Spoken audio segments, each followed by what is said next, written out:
Welcome, everyone. Once again, this is Naomi De Pena from Hope to Courage, and I am so excited to introduce you guys to who we have today, a friend, a mama, a warrior, an incredible soul that has provided so much well-being to people around in our area. And as you know, we're celebrating 21 days of gratitude, and everyone has come together to provide their tools, their experience and their own journeys and ways to support us throughout these 21 days of gratitude. And as always, I am joined by my friend Samia. Hi, Samia. Thank you for being here Hello, again. hello. So excited to be here in this journey, 21 days of gratitude, 21 days of growth.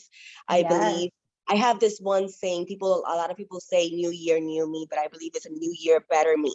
And the only way that Yes. we can be better is by working and being just grateful for the process and for that growing that we're doing. So yes, I That's am really right. excited for this journey. Yes.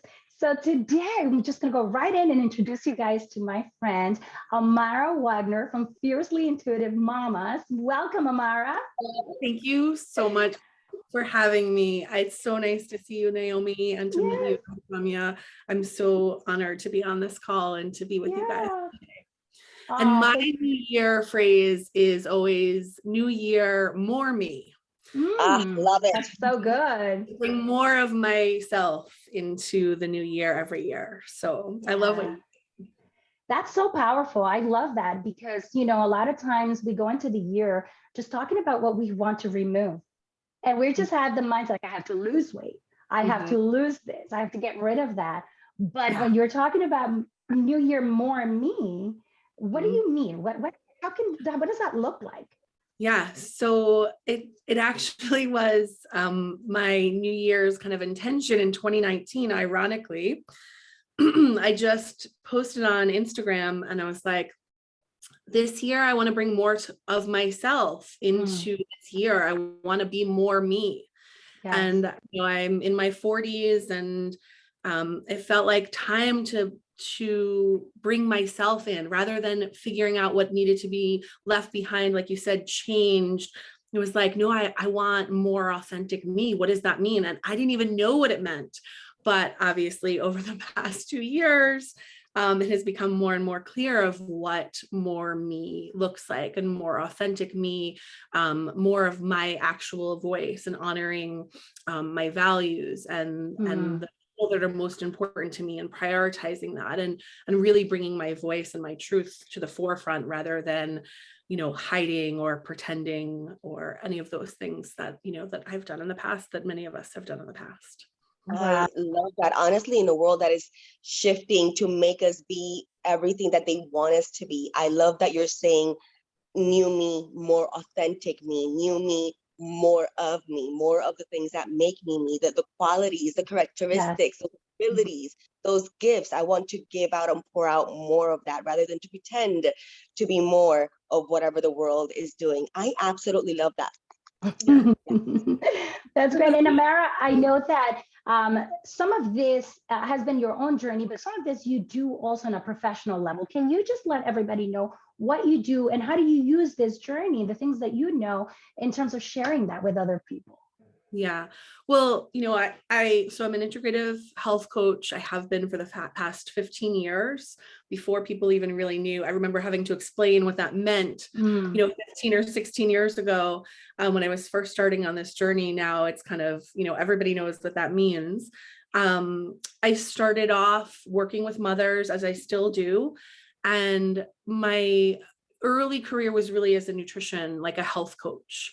And I remember, working with mothers and teaching them like what to eat and how to, holistic remedies and essential oils and vitamins and how to read labels and all of those things, which are super important. I still feel very passionate about. But what I discovered was that these women who I was working with knew so much. They had access to so much information. And in some ways, I was not, by giving them more information, I was not really in service to them. I was just overwhelming them even more. They were like furiously taking notes on our calls and in my classes and, writing everything down and coming like, did I get this right? And what I realized was what they really needed was to learn to trust themselves. They had all of this information, they had all of this truth in themselves, but they were so stuck in their minds. And I wanted to bring it back into their bodies and into their hearts. And ultimately, what I realized was that it was really about bringing them back into their intuition, into their gut. And so that's really the work that I do now. It still incorporates the health and all of those pieces that it always did. But it's a much more somatic experience, really, of bringing them into their bodies and working with them to learn to trust themselves. You know, I always say, you know, that's really where we're going. And so when I had that revelation of, you know, more me, it was like, oh, of course, you teach what you need to learn. Always. We teach what we need to learn. And so I was like, yeah, that's really what it's about. It's like bringing more of myself to the forefront. And that's what I invite the women that I work with to do as well. Yes. I And love what it. you mentioned about, you know, how much information these women had, you know, we're living in an area, in a time when information is at our fingertips. It's not We're bombarded with lacking information. But if anything, this information is overwhelming us. And what we've experienced has been this, you know, how do I know what to trust? How do I know who has the best interest at heart? What do I do? So when you touch on understanding and discerning from within your intuition, what you really need to do for yourself, what you should be doing for your families, and what's best for you. That power of intuition is so connected to understanding who we are, because the less you are, the more willing you are to go in one direction or another. And so we've been talking about the power of intuition, the power of the gratitude in this whole process as well. Can you share a bit about that? Yeah, so I'm so glad that you reached out to me to talk about gratitude.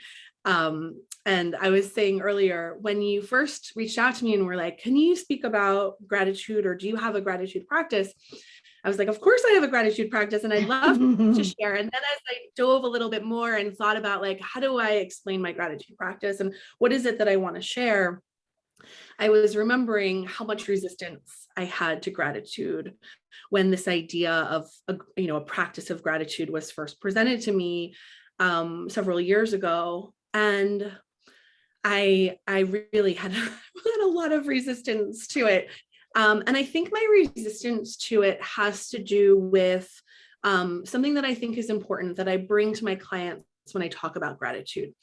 Often when my clients hear about gratitude, or when I first heard about it, it comes in it's like a pretty shiny package. If you just say that you're thankful, that everything else is good and the world will be happy, and that's all you need to do is just be thankful. You know, and so anything bad happens, you can just be like, just be thankful, just be in gratitude. Yeah, like positive mindset out of things. We're not denying that things are wrong. So I'm glad that you're bringing that up. Yeah. So it really incorporated this idea of spiritual bypass, of like a denying of truth, of real experience. Like, so what has evolved for me in my practice is really learning to recognize that there can be more than one truth.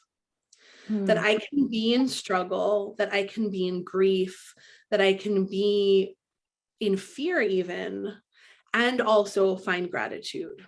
Yes. And not just simultaneously for different things. So I can be in grief and really feel and honor that grief, which is so important and so connected to what I teach and what I try and model for my clients. And of course, I'm a student as well, you know, because, you know, being connected to your intuition is really about honoring what's present for you and hearing that truth of yourself. And so if we have this practice of gratitude, was like, no matter what happens, just be thankful. Be thankful.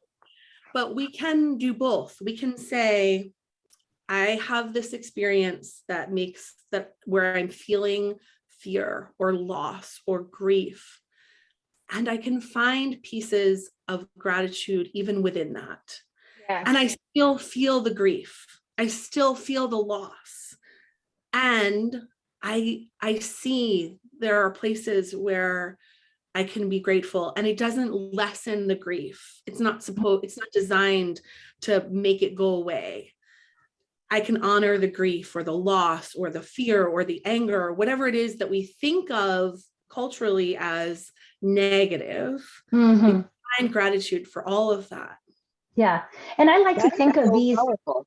yes, I like to think about these feelings as more of a empowering or disempowering, because it's ultimately it's about how that makes you feel. What is the result that it has in you? So with, especially with mothers, I experience where I get, you never feel like you're doing enough. You're always fearful of what happen, and you have this responsibility to be everything to everyone. So when you talk about honoring what you're feeling, but also finding gratitude in that, yes, I can feel, and what does that look like on a practical way? How can a mama be overwhelmed? How can someone be worried, concerned, fearful, and find gratitude in that? What does that look like? Well, it's a practice. Yes. I mean, I think that our friendship started in that, Naomi. Yes, for sure. I think that, you and I met kind of in the height of a really, really difficult situation where we were both filled with fear and overwhelmed and feeling grief and all kinds of feelings. Yeah. And our friendship started in that. And so while in that moment, when we were kind of at the height of when we first met in 2019, I felt that fear and that grief.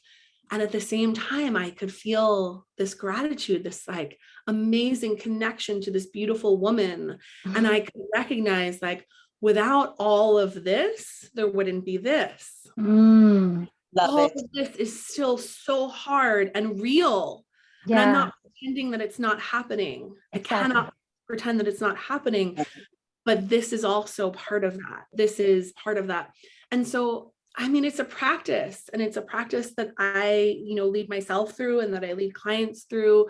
Sometimes it's journaling. Sometimes it's just a reframe of mind or way of thinking. But, where it started for me was allowing myself to feel the difficult feelings. Yes. Love it. Amara, that is so powerful. That is so powerful. I think that in a season where everybody's experiencing these times in such different ways, there's winning, there's loss, there's grief, there's birth of new ideas and new things. Everybody's experiencing different emotions, but through it all, through the chaos and the beauty and the birth of things, we can still find gratitude without having to deny the things that are real. And I absolutely love that. I love that. I also love the fact that you lead a group of people called Fiercely Intuitive Mommas.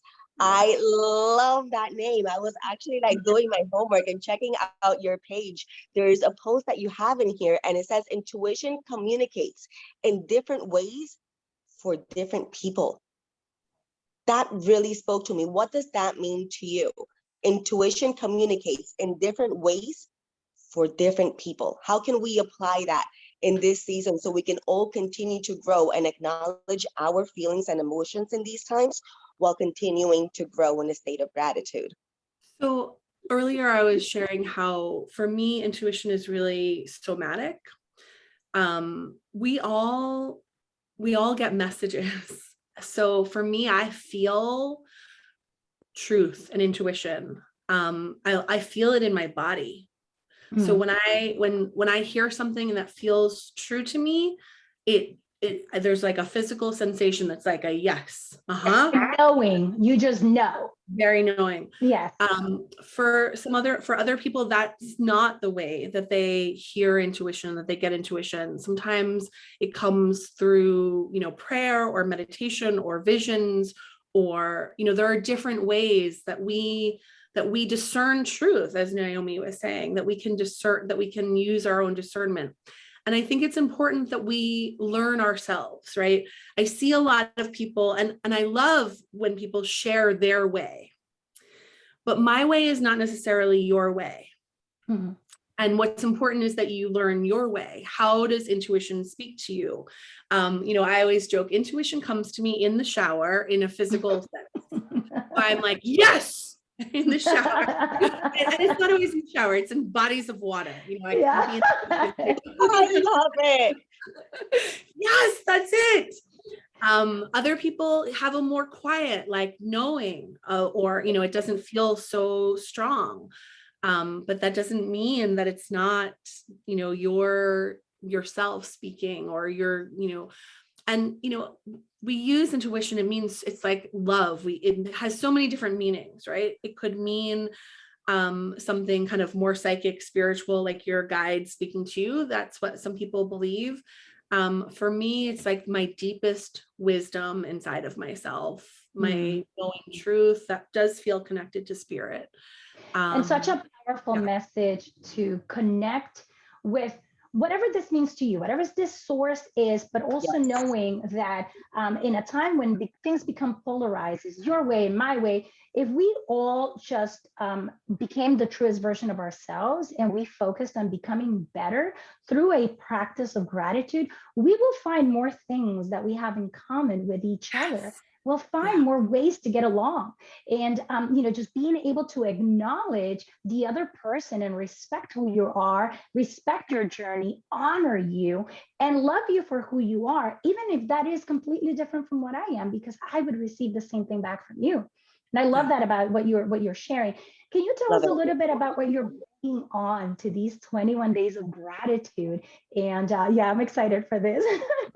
So what I'd like to share with your community, and I'm so excited to share, is my process of how I connect to this idea of gratitude.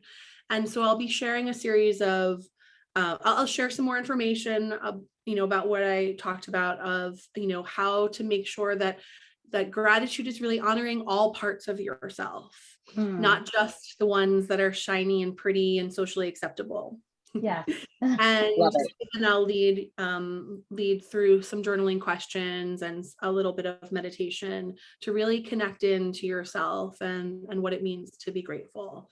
It would be great for somebody who's just starting a gratitude practice. I think it would be super helpful. But even if you are in a practice of gratitude, it might be another way of looking at gratitude, because like you said, there are so many different ways, to approach this, and we can learn from each other.